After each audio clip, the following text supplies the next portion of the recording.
বাঙালিয়ানার নামে হিন্দু ধর্মের কৃষ্টি কালচার মুসলমানদেরকে চাপিয়ে দেওয়ার যে অপচেষ্টা, কিয়ামত পর্যন্ত এদেশের মানুষ এটাকে মেনে নেবে না ইনশাআল্লাহ। জোর করে চাপাই দেওয়া সংস্কৃতি সমস্ত মিডিয়া মিলে একযোগে প্রচার করেও আপনার এলাকায় কয়জনটা নামাইতে পারছে?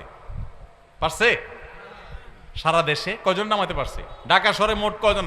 আমরা যদি ঢাকা শহরে কোটি মানুষ বসবাস করি, তো কোটি মানুষের ভিতরে কত মানুষ বের হয়েছে? সামান্য কিছু মানুষ বের হয়েছে, তাই না? সমস্ত মিডিয়া মিলে সকল যন্ত্র একসাথে প্রচার চালিয়েও তো কই লাখ মানুষকেও তো বের করতে পারেন নাই। এদেশে মানুষ ধর্মপ্রাণ, মুসলমানরা মুসলমানদেরটা, হিন্দুদেরটা হিন্দুরা, একজনটা আরেকজনকে চাপিয়ে দিবেন না। আজকাল খুব ভয়ঙ্কর ভাবে শিক্ষার নামে, সংস্কৃতির নামে এগুলো পুশ করা হচ্ছে, অ্যাগ্রেসিভলি পুশ করা হচ্ছে। ইমানের দাবির কারণে এগুলো থেকে আমাদের বেঁচে থাকতে হবে। আল্লাহ আমাদেরকে তৌফিক দান করুন। আমরা মঙ্গল কামনা করব কার কাছে?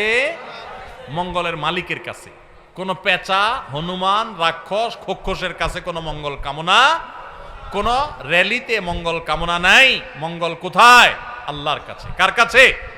আল্লাহর কাছে। অতএব ঈমান নষ্ট করা যাবে না। ভাইরা আমার,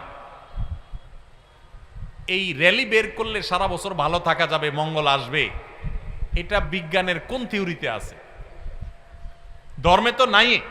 বিজ্ঞানের কোন থিওরিতে আছে? এটা না যৌক্তিক, না এর কোন ধর্মীয় ভিত্তি আছে। একটা হাস্যকর এবং চরম হাস্যকর একটা কাজ।